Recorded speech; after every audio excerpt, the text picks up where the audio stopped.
Well, greetings, everyone. This is Joyce Davis, and I'm PennLive's Outreach and Opinion Editor. And we have yet another meeting of our editorial board that we are making available to the public. So we are going to talk about, I think, something that might be of interest to almost everyone if you're a driver in Pennsylvania or if you just need to get anywhere, and that's the Turnpike. And we have members of the Turnpike Commission who are with us, and they want to impart some knowledge about exactly how we're going to be able to use the Turnpike in the coming years. So with that, I'm just going to shut up and let you know that we have our editorial board here. We have Reverend Sandy Strauss, we have Rajette Harris, we have David Dix, we have Gloria Merrick who's with us, and we probably will have some other members of our board joining us very, very soon as well. I'll introduce them when they come in. But for now, I'm going to turn it over to Marissa Orbanek. Am I saying your name right? So that you can do a presentation and let us know who's here with us from the Turnpike Commission.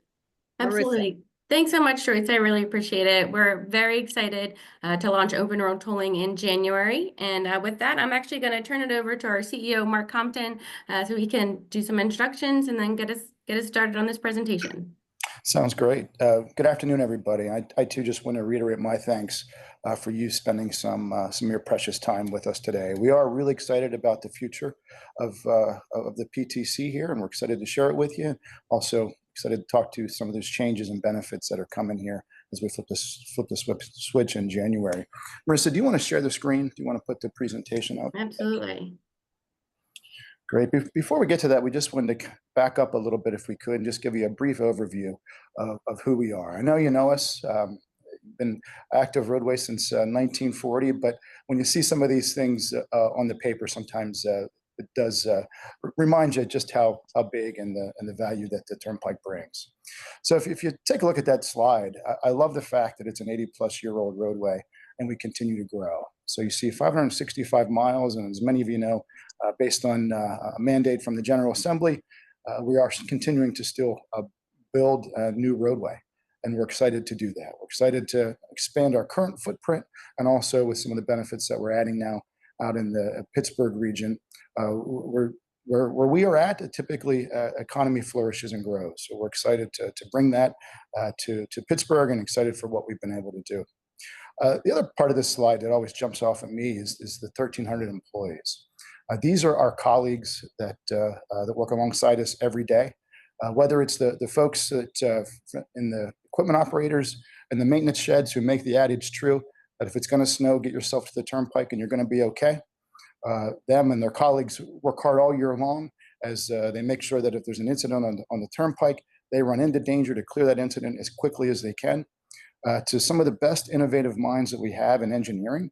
If you think about innovation has been a key part of the Turnpike since its existence, from America's first superhighway to the idea that the snap was invented on the Turnpike, the sonic nap avoidance pattern, which is basically the rumble strip. So been working in ingenuity and innovation really since 1940, and we're really excited for that to continue for the next 80 years. Next slide, Marissa. Thank you. And as you see here, the value that we bring back to the Commonwealth and really for national mobility. The one thing that's pretty neat about construction is you can't outsource it. So if you think about that $600 million capital plan, the way in which we're rebuilding our roadway, that in some cases is required to do so whenever you are an 80-year-old roadway. All those jobs that come in and are part of that from our contractor partners need to be done here. So that's investment that's coming right back into Pennsylvania. We're really striving to be a better neighbor when you think about those jobs. Excited for some of the stuff that we have. We just announced going into design, which is the Breezewood Connector project. So you think about how that community will be strengthened whenever we can do that direct connect to 70. You think about, I've been here now 12 years.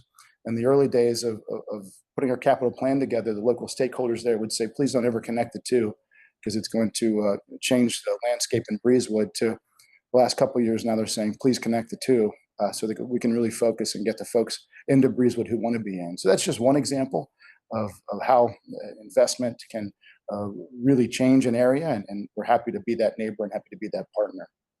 The other number that really jumps off the page there for you is just at 500,000. That's the users, that's our customers that use the roadway every single day.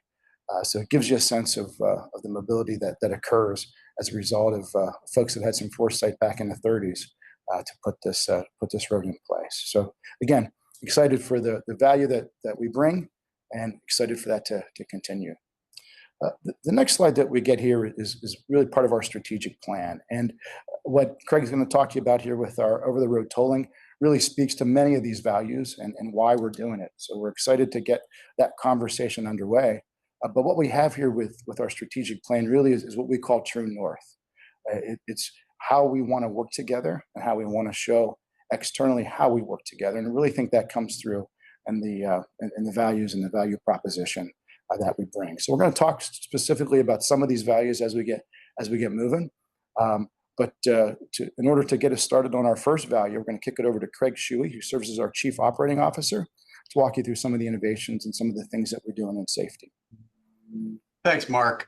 Yeah, as you can see in our strategic plan, safety is woven all the way through it. As an interstate highway, there's nothing more important than we can focus on than making sure people get where they expect to be going safely.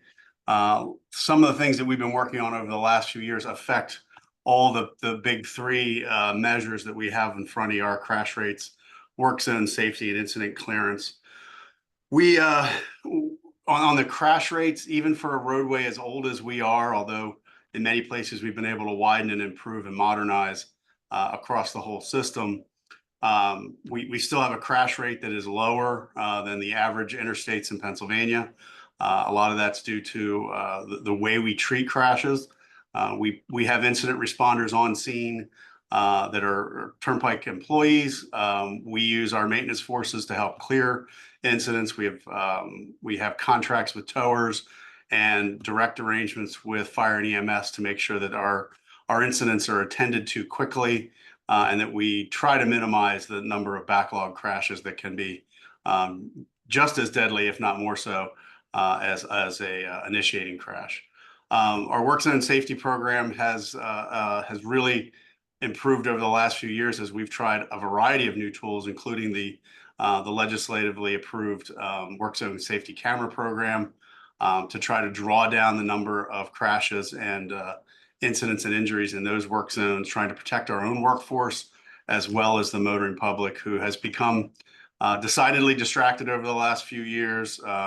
We had seen an increase in the crashes that were occurring in our work zones, and some of the methods that we've used, such as the cameras, changing the sign patterns, trying to create a more uniform look and feel to our work zones across the Commonwealth, has made a really good improvement. And on incident clearance times, which is again is a measure for us, our opinion is the safest condition that exists on the roadway is when it's normal. So when traffic is moving at normal pace, there's nothing impeding it. That's when the folks out there are the safest. And we've reduced that by just about 10% in the last 3 years, and a few percentages above that in the previous. So we're continuing to work through all of those areas to improve those big three. Next slide, please. The main thing we want to talk to you about today is our open road tolling conversion. This is the next phase of our AET conversion process, which kicked off in earnest in 2016 when we put an open road tolling facility at the Delaware River Bridge, and has progressed across our system as we've converted side pieces of the infrastructure to open road tolling or to all electronic tolling, removing the cash payment option in those cases. And of course, in 2020, we converted the entire system to AET, which was essentially reusing our existing plazas and removing the cash collection element of that, using Easy Pass transaction to pay for 85% of our travel, and about 15% was covered by toll by plate invoicing, which continues today. The big difference between the ORT program and the existing is that we move away from tolling at the interchanges altogether. The impediment that exists at those plazas will be demolished.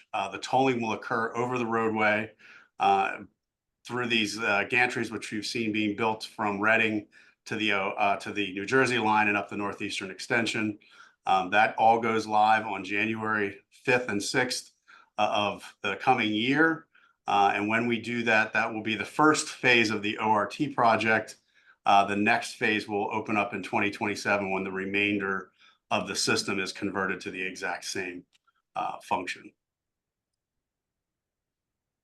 The reasons that we're going in this direction, with 85% folks using EasyPass, having some people stopping for cash collection was clearly going to be a problem going forward. You'd have a lot of negative interactions in those toll plazas as people would fail to assume someone was stopping in front of them, creating dangerous situations. And it's clearly the national standard for tolling. No one anywhere in the country, or maybe anywhere in the world really, is building a toll system that involves stopping. So we're trying to make sure that we're modernizing our system as we're improving it as well.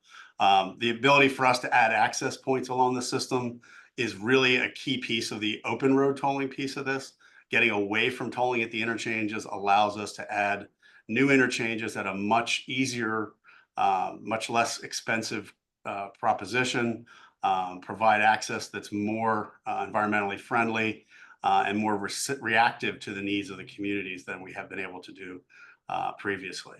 Obviously, it's safer because you've got less interaction with vehicles stopping and going inside the interchanges. You've removed those impediments to vision as you move through the system, and the new interchanges are going to be able to be much more like a modern interstate highway rather than the 1940s design that the current turnpike system is based on. Next slide. What our customers are going to see, and this is really the big thing, they've gotten the advantage of AET in that their free flow exists, but there are some things coming in this ORT change that we want to make sure they're aware of.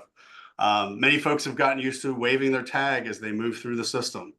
That's going to be a much harder proposition to do accurately in the open road tolling configuration. So we are really urging people to mount that tag underneath the tinted part of their windshield at the center near the rear view mirror in such a way that it will capture the toll appropriately each time you pass through one of these gantries. It'll be much harder to pick up that toll tag and hold it as you pass through at highway speeds. And obviously, we don't really want your hand on a transponder. We want your hands on the wheel, paying attention to safety as you go through there.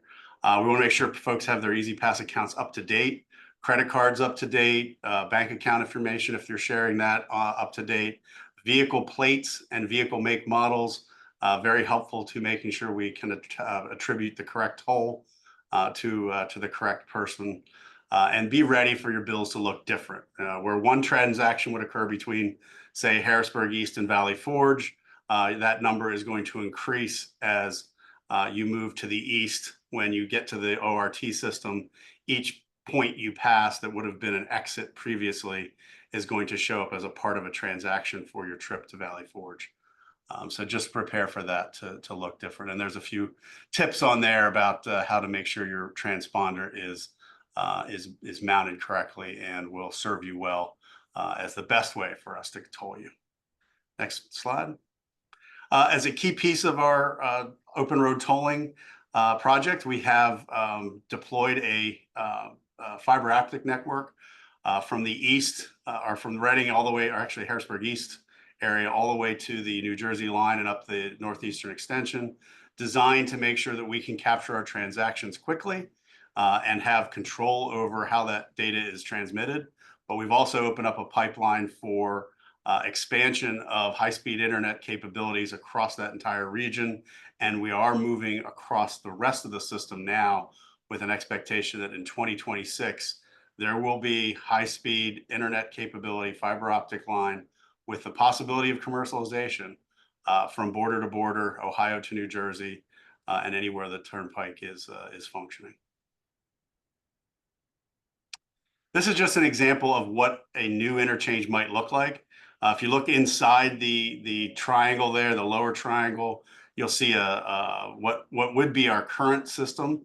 The sort of lightish green, you're kind of all flowing through one location out to one intersection. The modernized version of this will look more like a traditional diamond interchange where traffic going in one direction can get off at a separate ramp, allowing for better traffic flow, better ingress egress, much less use of the landscape, and will improve traffic flow and safety tremendously at those locations. This is an important part of the changes coming because the new toll system for us, we are the last of the major toll agencies in the common or in the nation that uses weight as the basis for classification of vehicles. The open road tolling system does not permit us to do high speed, accurate weigh in motion between classes using the same classification system we have. So we are converting to a version that uses the axles on the vehicle and counts the axles on the vehicle and measures the height. And this creates our new classification system. The other thing that this is going to do is standardize our toll rates. If you tried to figure out what cost per mile was between two different interchanges, depending on how far apart, you might get a difference of 10 cents per mile because of the way the toll rates were layered on top of one another since 1940. This new classification system creates a single factor for each location, a singular rate per mile for each classification, and is repeatable and measurable as you go up that classification system. And as over time, those rates should not get out of whack as they are currently. Next slide. This is where I turn it over to our Chief Financial Officer, who can give us an overview of our financial performance. Rick? Yep. Thanks, Greg. My name is Rick Dreher, and as Craig mentioned, I'm the Chief Financial Officer, and appreciate the opportunity to share some of our financial information, however briefly, with you. Just in general, want to state that the Turnpike is on stable financial footing. This despite the burden of Act 44, which hopefully you all are aware since 2007, when the Commonwealth of Pennsylvania enacted Act 44.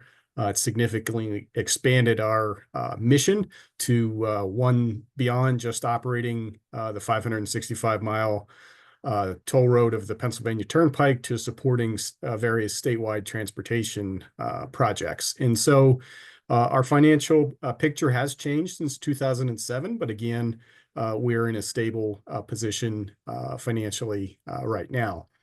What you can see on this slide is really a snapshot over the past 15 years of revenues and expenses.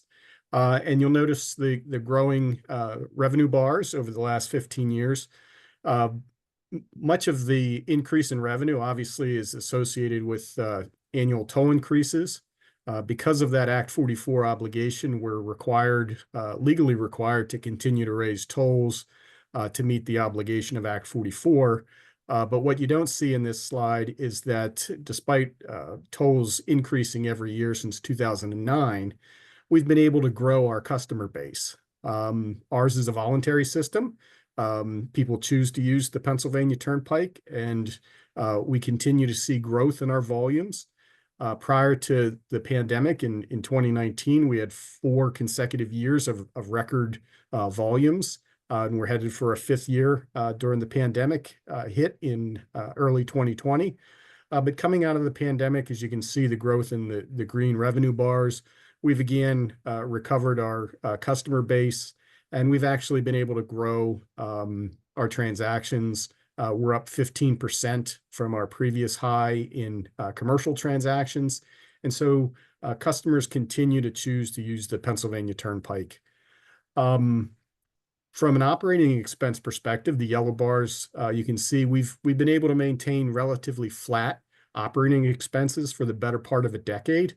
We take great pride in that. And, we make a focus of, before asking the customers to pay more for tolls, we want to make sure our own financial house is in order. And we do that by controlling costs. And we control costs principally through controlling our complement. Mark mentioned we have about 1,400 employees. More than half of those numbers are dedicated specifically to maintaining and operating the turnpike. So we put the vast majority of our expenses into the operations of the turnpike. And our workforce is actually almost 50% lower than its peak back in 2002. So really have a focus on controlling costs, and you can see that through relatively flat expenses over the past decade or so. And so here we can see the toll increases that we've implemented from 2009 through 2023. Again, we are legally obligated. That was the premise of Act 44 for the Turnpike to contribute towards statewide transportation projects. The result was the Turnpike would have to raise tolls each year to afford the debt to make the payments. So you can see over time, we've been able to bring down the rate of increase in tolls. The most recent toll increase was January of 2023. It was 5% for both Easy Pass and toll by plate. In July of 2024, the commission approved its next toll increase, which again will be 5%. That will take effect in January of 2024, along with our conversion to ORT. That'll be at 5%. And that should be the last year at that level. Our goal is to get to an annual 3% toll increase by fiscal 2028, or I'm sorry, calendar 28, and then stay at basically that inflationary level of about 3% for the next 10, 15, 20 years, as the case may be. And we're seeing more and more toll roads moving to this sort of approach across the nation in terms of annual increases for inflation in toll rates. Next slide.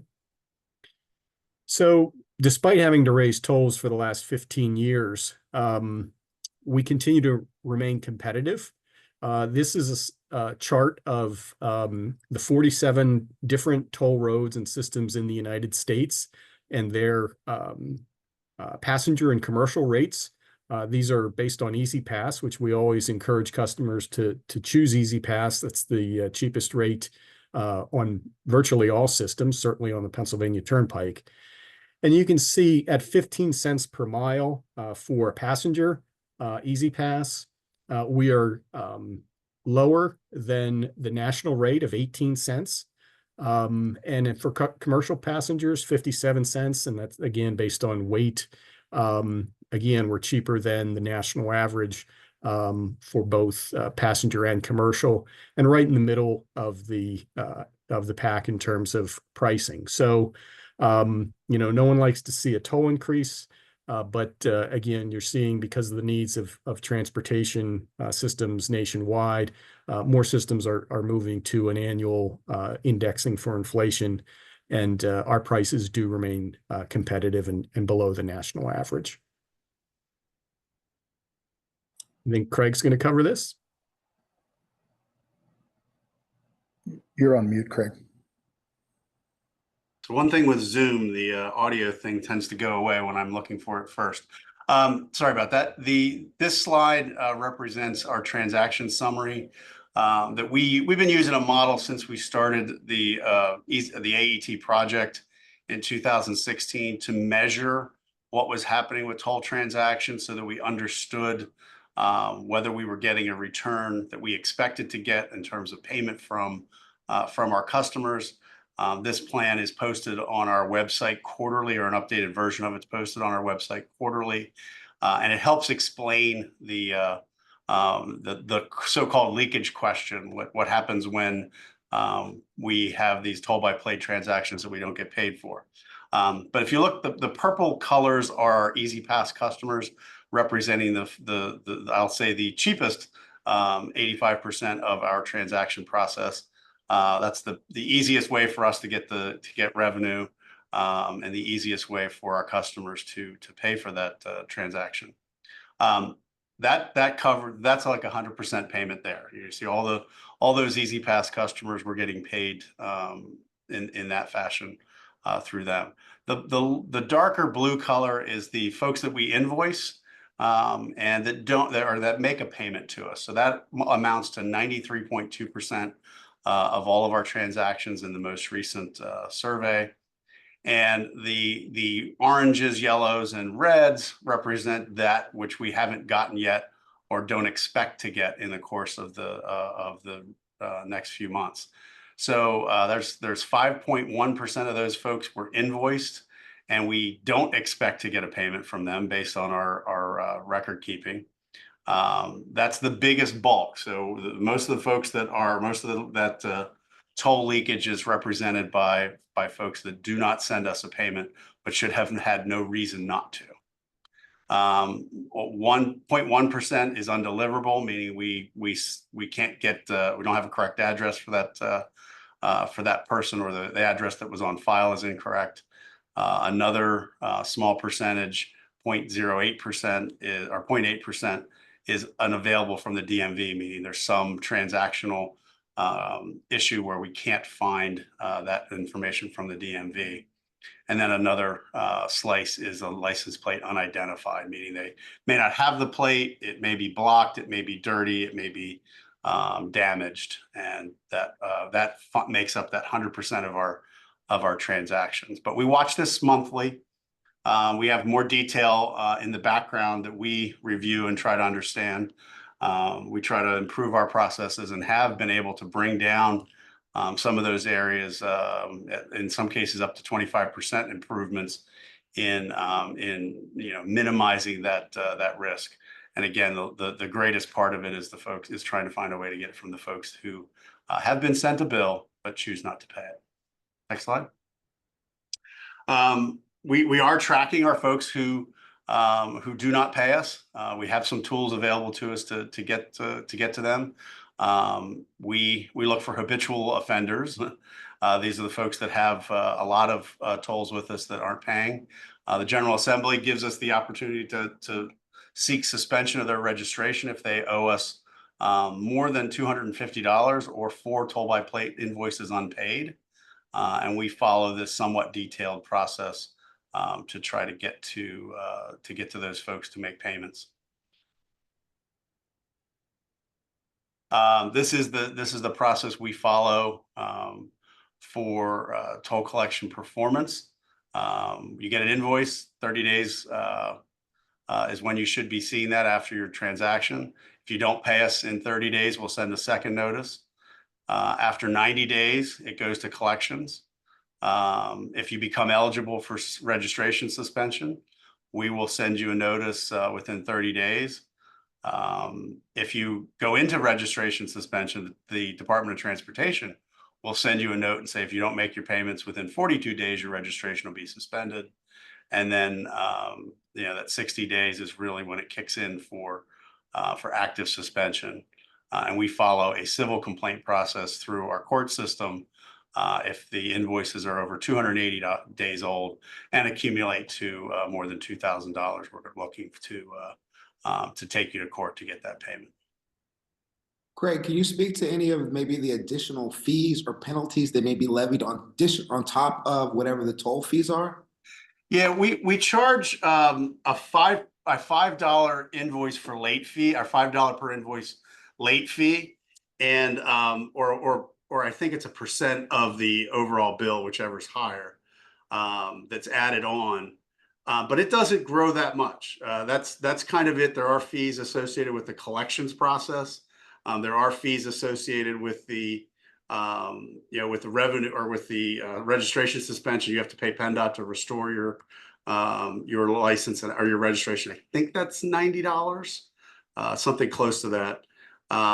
But by and large, the bulk of what you see is the invoicing price. There are different models that toll agencies use to differentiate their rates. Some systems are heavy into fees, and that makes up the difference between your Easy Pass rate, your lowest toll rate, and your toll by plate rate. But our system was designed around differing toll rates to separate the two. So everybody has a chance by signing up for Easy Pass to get the lowest rate from the commission for travel. But the leakage is really balanced out upon the toll by plate customer. Does that answer your question, David? I'll wait to the end. I have more. Okay. This is additional. I mentioned we had made some improvements to this leakage process. The unreadable or unbillable license plates that were unreadable. We've reduced that using some additional processing by 27% since March of 2020. The unbillable with an address undeliverable, we've reduced that 22%, largely by sending and resending the information to the DMVs. That helps us miss those little crossover dates when somebody's registration or location is changing. And we've really ramped up the address undeliverable using our collection agencies to help use their tools to find those folks that we don't get through the DMVs. So again, that last piece is the real struggle there to get folks, to make those payments. I think this switches back to Mark, and I may have taken some of his slides, so sorry about that. Yeah, Craig, thank you. And what we have here is really, we talked a little bit about our strategic plan. We talked about sort of our value sets, and responsibility is a key part of those value sets. And we see this in a couple different ways, which we want to talk to you about now. So I'll start with sustainability, and then we'll kick it over to Catherine. But what you see here is a real drive and a passion to get to a completely sustainable roadway by 2040. And what we have with our folks is really a willingness and a desire to do just that. That the bottom in the green there that you see, the 100% certification score from PA Green Gov Council for 3 years in a row, we are the only state agency that's been able to achieve that. They keep up in the bar every year, and our folks here, who I'm really proud of, keep finding a way to make sure that that they get to that 100% level. And there's no doubt that that'll say 2025 next year as well. And really what that contains is a holistic approach to sustainability.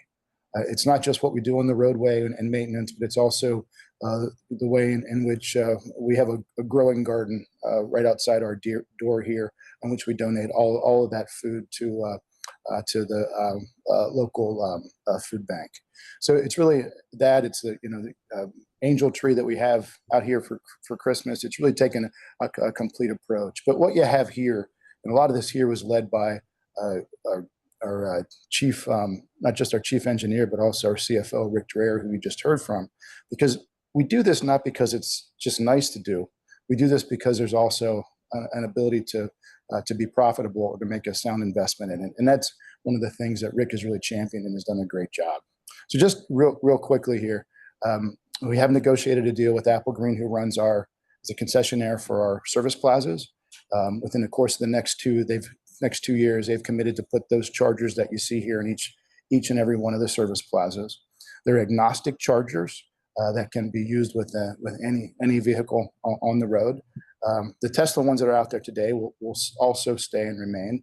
That won't be expanding though. What will be expanding will be these agnostic chargers. Craig talked a little bit about the fiber optic network that we are looking. We have a marketing partner, Plenary, who is working to connect not just for economic development purposes, but also school districts. And as you can imagine, we have very rural parts of our system through Fulton County. And once those get lit up, we're excited to connect some of the local school districts in those areas as well. And also, too, the last thing I'll talk about here is the solar canopy and microgrid. Out in the western part of the state, we hooked up our first microgrid, which, Rick, correct me if I'm wrong, but we've now gotten revenue from that, a totaling over $1 million, and funds coming back from the local utility. And as you know, that they're not real fond of that often, writing a check back, but it has been a real benefit for us and for our operations. Right outside our door here too, we do have a pollinator garden, which is cut down on the cost of mowing. So it's not just what we're doing inside the roadway, new technologies for sound walls and those sort of things, but it's also what we're doing to make sure we're using less fuel for mowing purposes and alike. So I ask you if you could to keep tracking this for us, because we're really excited about the improvements that we're making in this space. And this is one of the really, really great stories that we had to tell. Next slide. All right, now we're going to turn it over to Catherine Clemens Jenkins to walk you through some stuff that we're doing on the other side of responsibility matters. Catherine? Great. Thank you, Mark. And good afternoon, everyone. My name is Catherine Clemens Jenkins, as Mark mentioned, and I lead workplace culture and inclusion efforts here at the PTC. And Responsibility Matters serves as one of our core values, and workforce representation aligns with our current strategic goal to recruit and retain a diverse workforce. And so we've spent the last several years thinking about our story and what is the narrative that we want to share about our culture. And so over the last 2 years, we've been intentionally leveraging our community connections. And in 2022, we formed the Hispanic Advisory Council, comprised of leaders throughout the Commonwealth that provide their experience and their perspectives on how to attract and recruit from a range of communities. Their feedback directly enabled us to develop and market what is called the Turnpike campaign, or Your Turnpike, and to also leverage the CEO internship program to reach new talent. We updated our required interview skills training to ensure that there was a component specifically addressing implicit bias. So all interviews are required to take this training. We not only wanted to talk about what story we wanted to tell, but we wanted to systemically look at areas where there could be some potential blind spots or barriers. So each panel is reviewed by our human resources team to ensure the panel is varied by representation and department. Our HR department is looking at sourcing channel effectiveness, the number of candidates that are applying from our outreach efforts. They're looking at the candidate pool to see the representation among the candidate pool.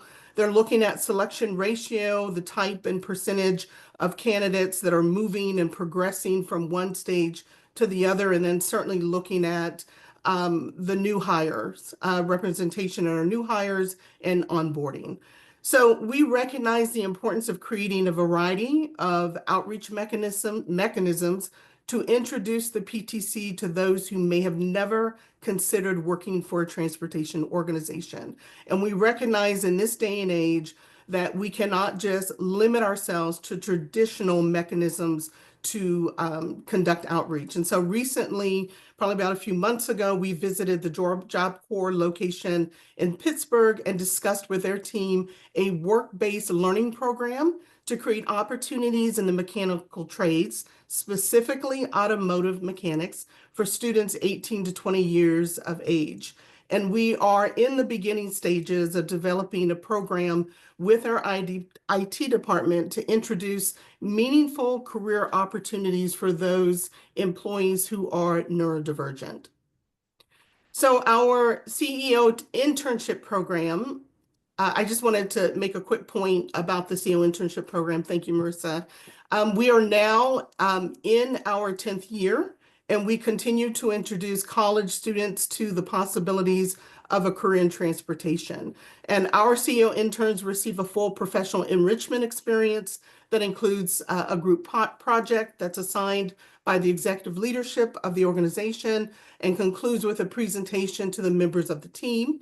And some of those projects, as Mark likes to say, we don't just put them on the shelf. We actually do utilize them. They were instrumental in helping us to create a new driver work zone safety program. They've been very much involved in our human trafficking initiatives. So we're really pleased and proud of the work that our CEO interns do. Thank you, Marissa.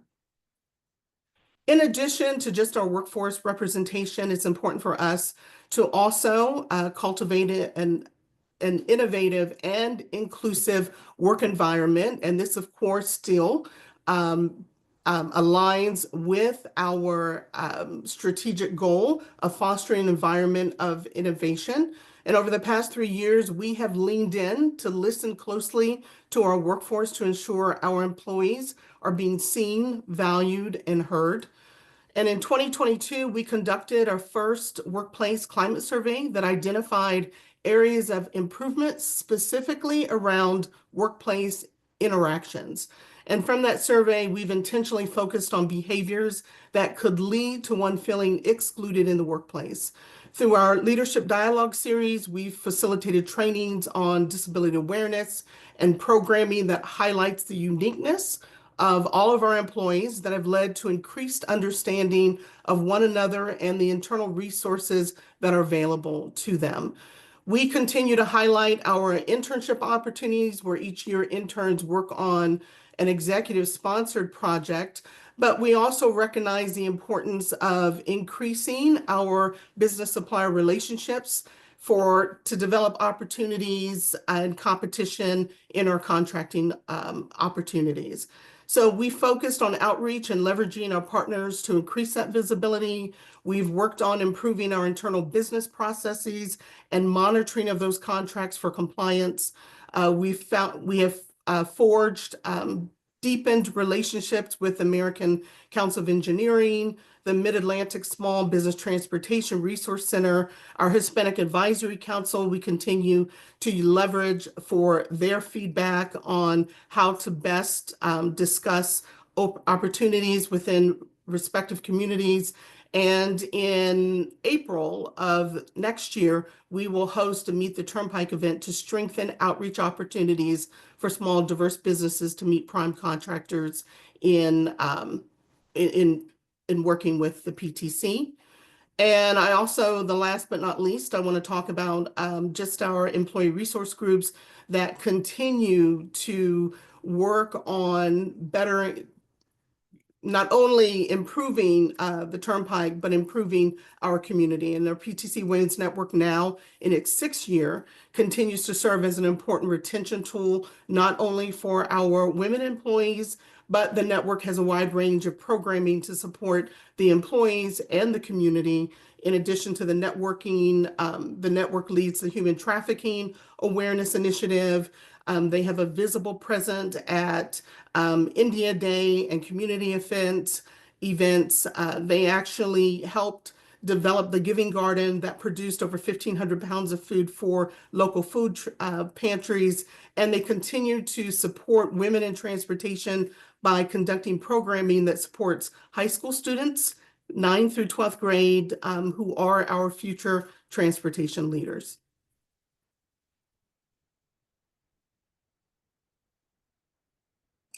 Craig or Mark, I think it's. Thank you. Yeah, thank you, Catherine. You're welcome. And lastly, well, as we finish up here, we just wanted to highlight too where we're at with our total reconstruction program.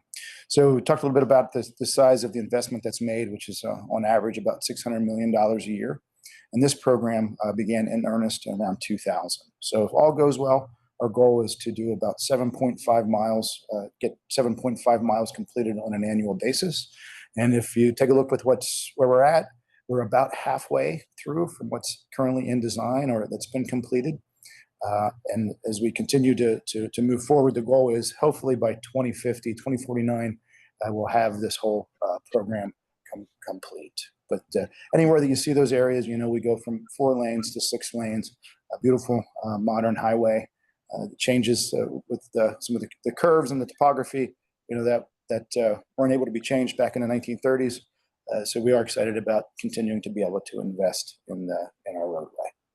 So with that, I think I'll turn it back over to Marissa and welcome. And questions. Wow, that was a thorough presentation, guys. I applaud you. I do want to especially applaud you, and I'm just going to say this from my heart, that you took the time to also talk about your workplace environment and your continued commitment to DE&I and this climate. That's a big deal. So bravo to you for a very thorough presentation. We do have, I know, some questions, and one of the first ones, I know David is chomping at the bit, and as is Sandra. Just one of the first that I don't think, or I may have missed it. What is all of this costing us, you know, to do all of these changes? Is it a gazillion dollars or what? What is it actually the cost of all of that? Well, it's not a gazillion. That's one thing I can be sure of. Rick wouldn't allow us to spend a gazillion. The toll changes. The initial conversion to AET in place was a relatively simple process. I say that because I didn't have to put any of it in, but the relatively simple add to some of the existing plazas, and that was about a little over $40 million that facilitated that. The ORT conversion with the demolition of the existing facilities, the construction of the new facilities, walking through all the other processes was will be about $450 million to do that over the course of the phases that we've rolled it through.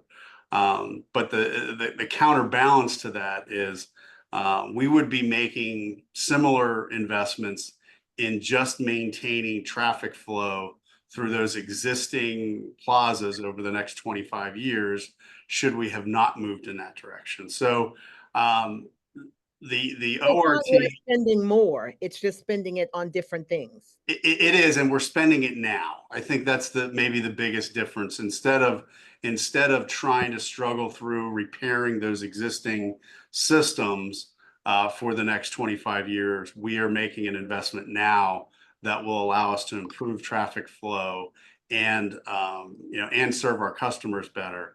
That's 25 years of fewer accidents at the interchanges, 25 years of redesign that can help benefit the communities. That's 25 years of us being able to provide more access points over time.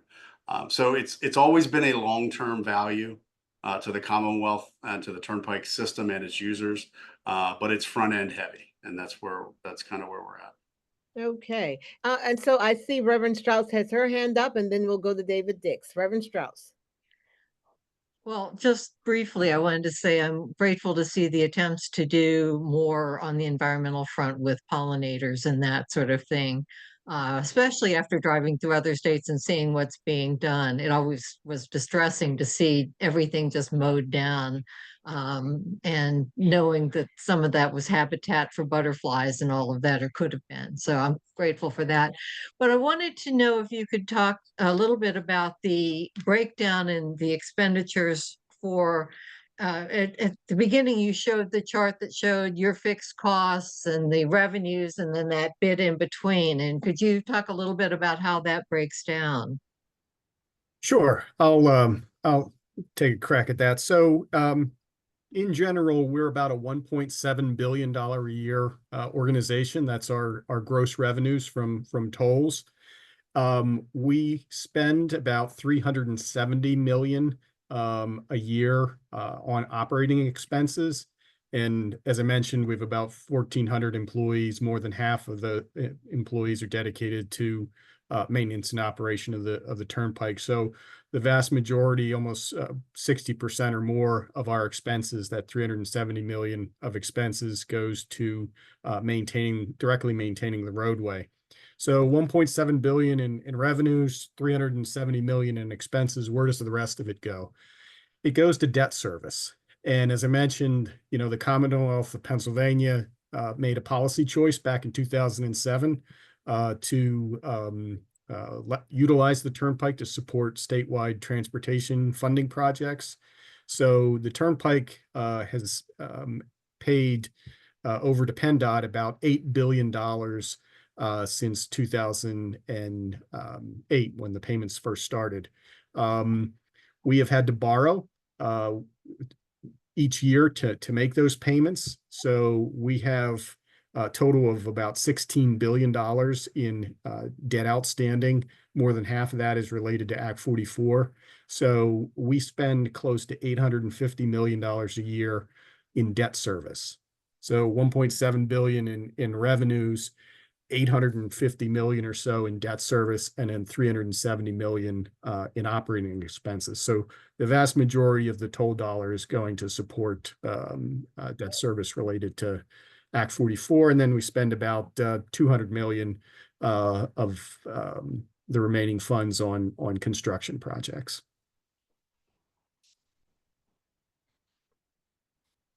Okay, did that answer your question? Okay, good. David, you had a question you wanted to follow up on. Yeah, I'll try to combine a bunch of questions in one because I see that we're limited on time. My major thing is in and around the numbers. I believe that staunchly that if you don't measure something, you don't care about it. I've heard a lot about some of the programmatic efforts that you've made, but it's hard to kind of see the numbers that attach, and I hope that can be offered in subsequent conversations or subsequent data points that you can offer to Joyce. One thing I want to talk about are those tolls. I always try to be a staunch advocate for those least of us. And, the fact that you moved in 2020 away from a cash tolling system onto an easy pass only has really left a lot of folks marginalized. Those collection agencies that you say come in at day 60 are really driving down folks' ability to kind of pay down what becomes really exorbitant, cost prohibitive payments. So I want to think in and around what the strategy is to support those folks that need the turnpike for access, but with the ballooning 5% every year, it becomes cost prohibitive, and then may not have the same access to technologies to sign up for Easy Pass and other things. So that's one point. The other point is in around like the vendors and your staff makeup. I appreciate Ms. Jenkins' ability to talk around outreach efforts, but I would love to understand the kind of makeup of your current staff, particularly at the C-suite level. Are there any women? Are there any people of color at the C-suite level? And what are they empowered to do? And then when you think about your overall staff, there are 1,500 folks on staff. That's a lot of people. It could change a lot of lives. How do we create a pipeline where, again, those historically marginalized groups have access to those jobs? And how are we measuring the pipeline that's created for those access to those jobs? And thirdly, I'm a co-founder of the Pennsylvania Chamber for Black-Owned Business. So those vendors that you're spending the $1.5 billion with are very important to me. Are we measuring the vendors? Are they people of color? Are they women? And what kind of work are they being empowered to do? Driving small business to those marginalized small business owners does have huge ramifications for the communities that I care most about. And I'd love to hear those data points as we kind of get into a deeper conversation. Okay, well, hold that. Does anybody else, because that's a lot of stuff there. Does anybody else have any questions they want to throw in? And then I'm going to let them kind of close us out. If not, oh, Gloria, go ahead. Yeah, I just have a comment. I really, I just really want to commend the Turnpike, because a lot of the things that they say they're doing, I know they are doing as a member of the the Latino Advisory Council. And so I want to commend them for doing that and for recognizing a lot of the things that, they mentioned about of great importance. I'm wondering, what do you anticipate, though, as your biggest challenge moving forward with this initiative? Like, there's got to be something out there that might be a little risky, but you're moving forward anyway. Okay, well, it would be great for someone to talk about the challenge, but also to, if you can, address the issues, because David did raise some good issues. What about your C-suite? You have a good workplace environment, but are you bringing in people of color and women into those positions? And I mean, I think you lined it off. Who wants to take it first? I'll go ahead and start and then Okay. ask for the others to fill in. So as it relates to the C-suite, our chief counsel is female. Our chief of strategy and communications is also female. So of the seven, I would tell you, that is a demographic that's changing. Probably not as quickly as many would like, but what we have here is really an environment to where folks really like to retire with us. So when you think about separations, it's really only happening naturally at about 1% to 2% if it's not based on retirements. So we really have to harness and take opportunity when we get them, because those numbers just really aren't at a level to where we can make significant change, because we're just not walking people out of here, because if they do a great job for us, we want them to stay. But I will tell you is that there was a time to where whenever we'd have an engineering position, there'd be 20 engineers lined up for that job. That's no longer the case. So what we're doing, and in large part with what Catherine talked about, and also too in large part with the way in which we're recruiting, is we're going to places we've never had to go or never went before, because candidly we didn't need to, because it was just easy to pick up. The funnel was filled with qualified folks, so we went there. But that's not happening now to that level without us having to do some work on the front end, and that's what we're really trying to target, is how we fill that funnel and where we go. And so the slide that Catherine showed you with those initiatives, that's coming in large part because we don't just want to, but we have to. Another key part that you're probably not always hearing about in government especially, is we do continue to allow some of our folks to work remotely. And I say that to you because there are now opportunities for folks to get into senior management that doesn't have to come to Harrisburg. Before the pandemic, when we'd require you to move or come to Harrisburg, you might get 3 qualified individuals, one of which you'd want to hire. Now, if you take a real hard look and working with our managers, if they can work throughout the Commonwealth, we get a lot better candidate pool. So we're looking at that. We're finding ways to make sure our culture stays the same in a way in which we can make sure we still work together.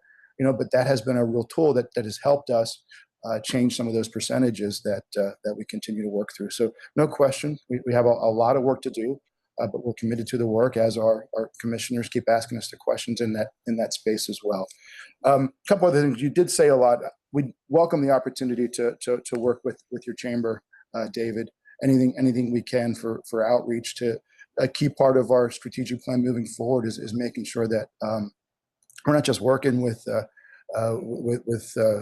new vendors, but also too we want to market that and make sure that we're using folks we've never used before and getting our percentage to a higher level. Again, it's not just us saying, it's our commissioners. So we'd welcome an opportunity to do that. Becoming a business partner, we know isn't always easy. We follow PennDOT's process because our stakeholders are PennDOT stakeholders, so we follow that. But love to get your sense on that. Maybe we shouldn't be doing that and find other areas of other ways of entry. So yeah, welcome to continue the conversation, and we do have some metrics that we'll be happy to share with you all. We'll get it through Joyce, and we can talk where those targets are and where we want to get to. Gloria, if your question as it relates to what keeps me up at night. Right now, it's the fact that we have just 1,300 employees, and Craig and I never want to get the call that someone's crashed, whether that's a customer, whether that's our own employee. And in this job, if you're not doing everything you can to keep your folks safe, you shouldn't be in the job. So the thing that keeps me up at night by far is that, because as we say, you can't fix stupid, and we got a lot of folks on the roadway who are just not paying attention. So that would be the one thing I would tell you as we transition here in January. It's going to be for us customer awareness, because things are changing for our folks, and a lot of the value has already been shown since 2000.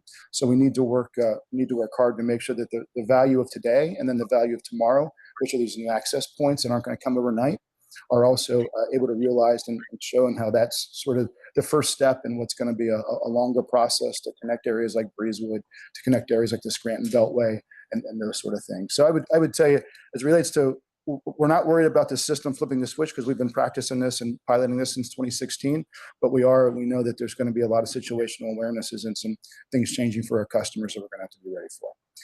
And what's the exact date in January? When is all of this taking effect officially? Yes, the first Sunday in January, which would be the night of January 5th.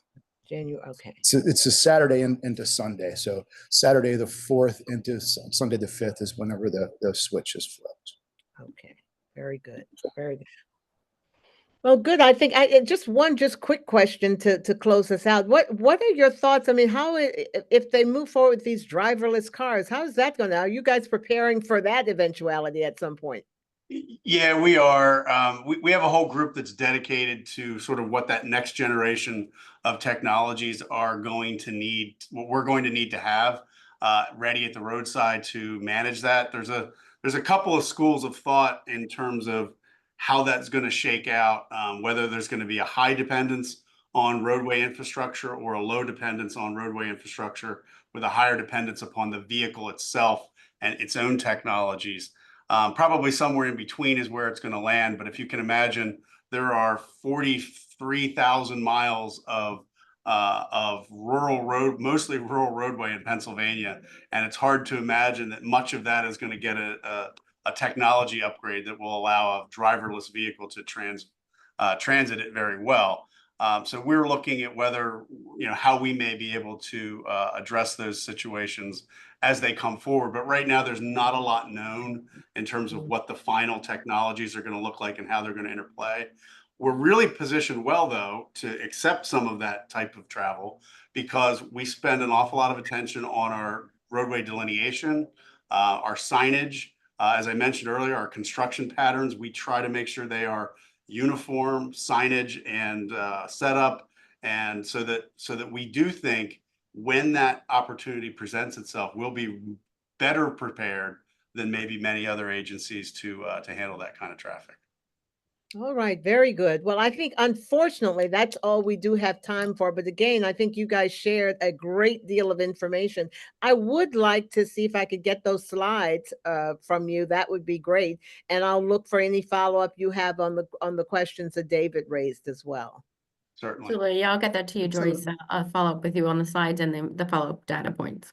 Very good. Well, once again, I want to thank the members of the Turnpike Commission for taking time to really come and explain something that so many of us use and we don't have a clue about what goes on behind the scenes. So thank you very much for that. And thank you to our editorial board for coming on board and asking some very probing questions. So with that, thanks to everyone, all our viewers and our readers, and we'll see you again very soon on an editorial board meeting. Thank you. Goodbye, everybody. you. Thanks for Thank being here. you. Thank you.